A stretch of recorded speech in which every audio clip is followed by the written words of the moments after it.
My girlfriend said, "I need space, let's just be friends." I replied, "Sure." Then I removed her name from joint subscriptions, reclaimed her car keys, and changed our Netflix password. 72 hours later, she was knocking desperately on my door. I, 32 male, am sitting in a quiet apartment for the first time in 4 years. It's strange. Not bad, just quiet. 2 nights ago, my girlfriend of 4 years, Alara, 29, sat me down on the sofa we picked out together. She had that look on her face, the one that's both serious and distant. My stomach dropped. "I think we need to talk," she started. Cliché, I know. She went on for about 10 minutes, talking about her personal growth, feeling stifled and needing to find herself again. It was a well-rehearsed speech, full of therapy speak and vague platitudes. The bottom line was delivered with a soft, almost pitying smile. "I think we should just be friends. I need some space." I've seen this movie before. I've read the AITA posts. The classic move here is to get emotional, to plead, to ask what I did wrong. I felt the sting, don't get me wrong. It felt like a punch to the gut. But looking at her, seeing the rehearsed sincerity, something in me just clicked into place. This wasn't a negotiation, it was a declaration. So I didn't cry, I didn't raise my voice, I just nodded slowly and said, "Okay, if that's what you want." She seemed taken aback. "Oh, well, good. I'm glad you're being so mature about this." She said she'd stay at her friend Chloe's place for a few days to give us both some breathing room. She packed an overnight bag, gave me a quick, awkward hug, and left. The moment the door clicked shut, I let out a breath I didn't realize I was holding. The hurt was there, a dull ache in my chest, but underneath it was a strange sense of clarity. Friends. She wanted to be friends. Okay, so I decided to treat the situation with the exact logistical reality she had proposed. We were friends now, not partners. Our lives, therefore, needed to be decoupled. I'm a methodical person. I like lists. I opened my laptop and made one. Shared subscriptions. I went through my credit card statements. The big ones were easy. Netflix, Spotify Family Plan, the meal kit delivery service we both loved. I have the master accounts for all of them. I changed the passwords. Then I went into the Spotify plan and removed her account. For the meal kit, I simply canceled the subscription. It was due to renew tomorrow anyway. Cost saved, roughly $110 a month. The car, this was the big one. About 2 years ago, Alara's old car died. I'd just gotten a promotion, so I bought a new reliable sedan. The car is entirely in my name. The title, the loan, the insurance, all me. She was the primary driver since I work from home and barely use it. It was, for all intents and purposes, her car in practice, but my car on paper. A friend does not drive a car that I am legally and financially responsible for. The insurance liability alone is a nightmare. I sent her a text. Not angry, just factual. Hey, since we're taking space and figuring things out as friends, I'm gonna need the car back. The insurance is a bit complicated if a non-resident is the main driver. Let me know when is a good time for me to get the keys. I can come to you. Apartment. We live in my apartment. My name is the only one on the lease. She moved in 2 years ago. There's no legal entanglement there, which is a relief. I didn't change the locks yet. I figured I'd give her a chance to get her things like a normal person. I did all of this calmly over the course of about an hour. It wasn't about revenge, it was about boundaries. It was about accepting the new reality she had created for us. If we are just friends, then this is what being just friends looks like. The text about the car was sent about 48 hours ago. She read it, no reply. The meal kit service sent her an email saying the account was canceled.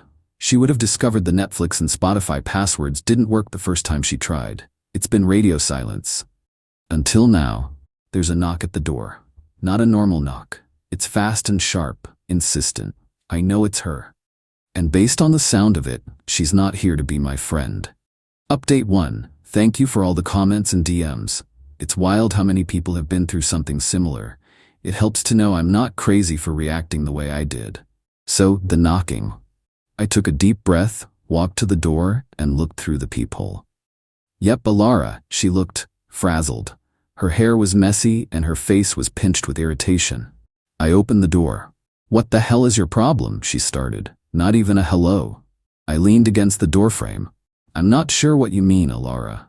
My Spotify logged me out mid-song. Netflix won't work, and you're demanding the car back? What are you doing?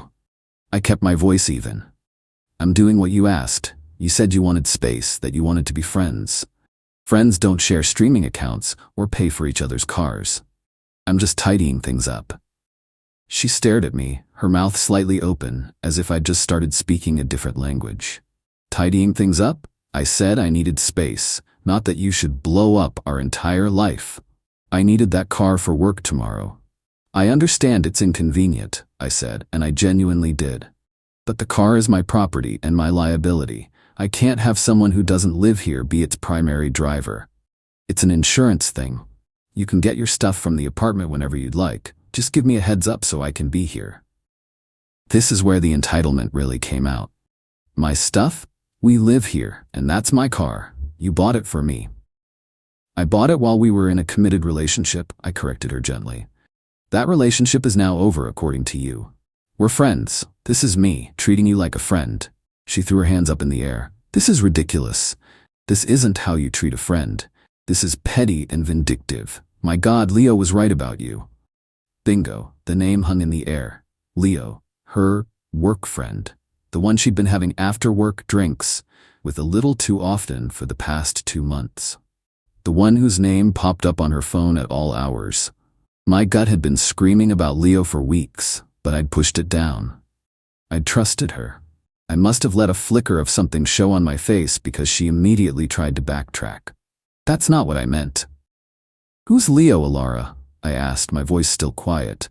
He's just a friend from work. He's been so supportive through all of this.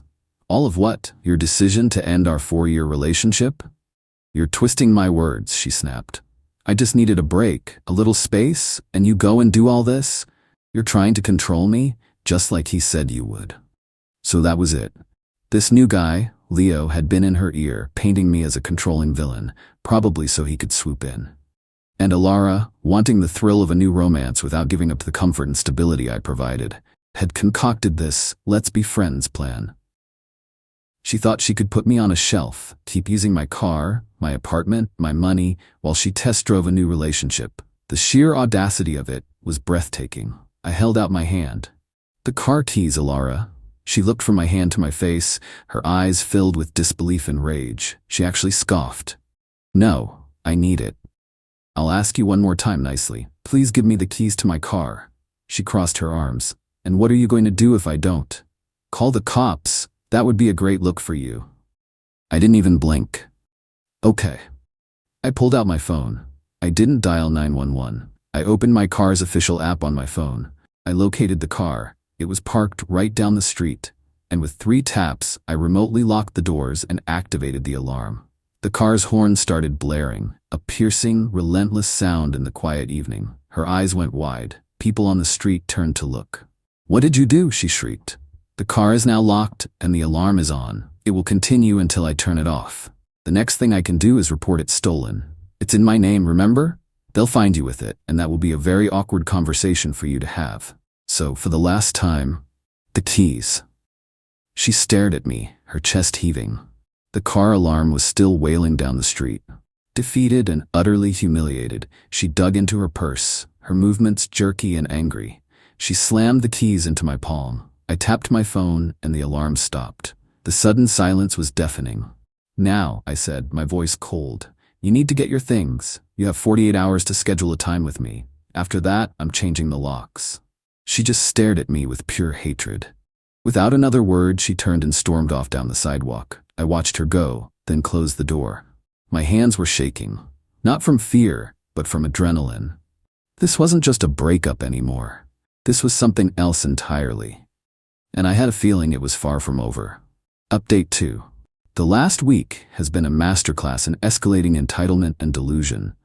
I feel like I'm a character in a movie I never auditioned for. The 48-hour deadline came and went. Alara didn't call, didn't text, just silence. So as promised, I called a locksmith and had the locks on my apartment changed. It cost me $250, but the peace of mind was priceless. I also installed a small, discreet security camera in my living room, pointing at the front door. A little voice told me it would be a good investment. That little voice was right. The day after I changed the locks, the first dirty trick happened. I got a call from my credit card company's fraud department. Apparently, someone had tried to report my card as stolen. They went through the automated system, but because some security questions were answered incorrectly, it was flagged for review. I confirmed the card was in my possession, and they added extra security notes to my account. Trick number 2 was far more serious and happened 2 days later. I got a calendar invite for a mandatory meeting from HR. The subject was just follow-up conversation. My boss, Mark, and a woman from HR named Susan were on the invite. My stomach twisted into a knot. I walked into the small conference room and they were both there, looking serious. This wasn't going to be a casual chat. Susan started, her voice neutral and professional. Thanks for coming in. We've received an anonymous communication that contains some serious allegations regarding your conduct outside of work. Under company policy, we are obligated to make you aware of it and discuss it. She turned her laptop around. It was an email from a burner account sent to her and Mark. It painted me as unstable, controlling, and prone to aggressive outbursts, and claimed I was harassing my former partner. It was clearly designed to make me look like a workplace liability. My blood ran cold, but I forced myself to remain calm. I read it, took a breath, and looked at them. Susan, Mark, this is deeply mortifying, I began. My girlfriend and I broke up last week. It has not been amicable. This email is a malicious and false retaliation from her because I took back my car and canceled shared subscriptions after she ended things. The person described in that email is not me. Mark, who had been quiet, leaned forward. Susan, I've managed this man for 4 years. He's one of my most level-headed team members. We've had stressful deadlines and difficult clients, and I have never seen anything but professionalism from him. This email is the complete opposite of the employee I know. Susan nodded, listening. She looked back at me. Do you believe this will escalate further? Is there any risk of this spilling into the workplace? No, I said firmly. I have taken steps to secure my home and finances. I believe this was an act of desperation on her part. It will not happen again, and it will certainly not affect my work. Susan closed the laptop. Okay, we are documenting this incident and your response. Given your work history and Mark's testimony, we are considering this a malicious personal matter. We see no reason for further action at this time, but we wanted to be transparent. The Employee Assistance Program is available if you need support. I left that meeting feeling rattled, but relieved. She had tried to attack my livelihood. This wasn't a game anymore. That night, my new camera paid for itself. At around 11 p.m., I got a motion alert on my phone. I opened the live feed and watched, my heart pounding, as the doorknob to my apartment slowly turned. Someone was trying to use a key. It jiggled, then stopped. Then, a few seconds later, it tried again. It was Alara. When the key didn't work, she just stood there for a full minute, staring at the door before leaving. I saved the footage. This was the final straw. She had tried to mess with my job. She tried to enter my home. This was no longer about being the bigger person. This was about self-preservation. I needed something decisive. Something that would sever the last tie and expose the truth in a way she couldn't twist. And then I remembered her parents. Alara's parents, David and Karen, are good people. Old school, practical, no-nonsense types. They always liked me. When I bought the car, they had generously given us, as a couple, $5,000 towards the down payment. It was a gift given under the pretense of supporting our future together. I hesitated. This felt like crossing the line, but she had crossed so many more. I composed a text to her father, David. Me, hi David, hope you and Karen are well. I'm writing because, as you may or may not know, Alara and I have ended our relationship. I'm making arrangements to sell the sedan, and I wanted to make sure I returned the $5,000 you both so generously contributed to it. It doesn't feel right for me to keep it under the circumstances. What's the best way to get that money back to you? I hit send. My phone lit up less than 5 minutes later. David, what are you talking about? Alara told us you two were just having a small fight. Give me a call. I took a deep breath and dialed. The game was about to change. Final update. It's over. Truly, finally over. The last few weeks have been a slow-motion detonation, and I'm just now emerging from the blast radius. The phone call with David was tense. I laid everything out calmly and factually. The breakup? The car, the subscriptions, the email to my boss, and finally the video of her trying my door. I offered to send him the proof. There was a long pause. Karen and I are coming down, he said, his voice strained. We need to understand what's going on. We'll be there tomorrow. The next day, they met me at my apartment. They looked worried and tired. Karen was holding back tears, and David looked grim. They were polite but reserved. I could tell they were torn, wanting to believe their daughter but confronted with my serious accusations. We just want the full picture, Karen said softly. Alara is our daughter. She's very upset and says you're misinterpreting everything. I understand, I said. Words can be misinterpreted. Videos are harder to argue with. I showed them the footage from my camera on my laptop. I watched their faces as they saw their daughter stealthily trying to use a key on my door late at night. Karen put a hand over her mouth. David's face hardened. I want to believe there's an explanation for this, David said, though his voice lacked conviction. Then let's ask her, I suggested. I pulled out my phone.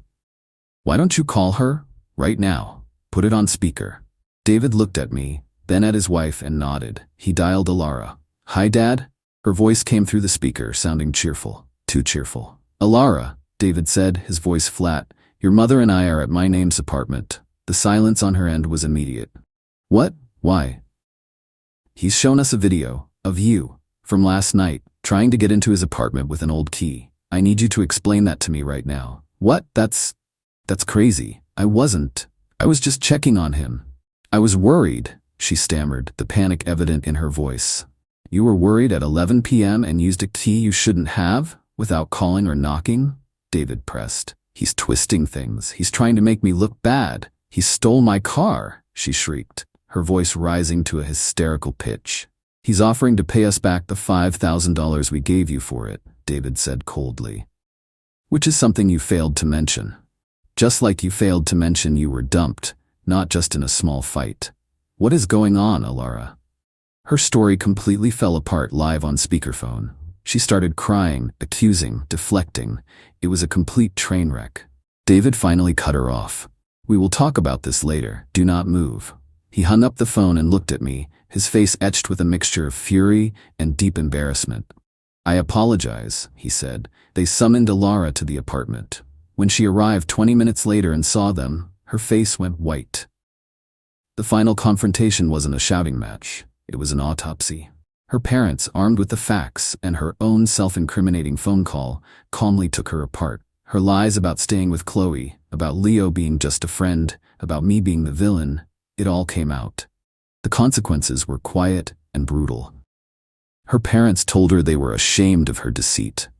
They demanded she pay them back the $5,000 herself and cut off all other financial support. She was told to arrange removal of her belongings within 48 hours without their help. She was on her own. Alara sat there, hollowed out, the fight completely gone from her. She had built her plan on a foundation of lies, and I had simply knocked out the cornerstone. A professional moving service, which I assumed she paid for with a credit card, showed up the next day. She waited in the truck while they quickly and impersonally cleared out her things. The process of selling the car took about 2 weeks. I got a few lowball offers before an online dealership gave me a fair price. They picked it up from my building's parking lot yesterday. The moment the funds cleared, I transferred the $5,000 to David and Karen. David's reply was short. We are deeply sorry for all of this. We wish you the best. I've blocked Alara, Leo, and anyone connected to them. I have no idea what their situation is, and the most freeing feeling in the world is that I genuinely don't care. The quiet in my apartment is no longer strange. It's peace. It's the sound of a chapter of my life, one filled with drama I never asked for. Finally, mercifully, ending.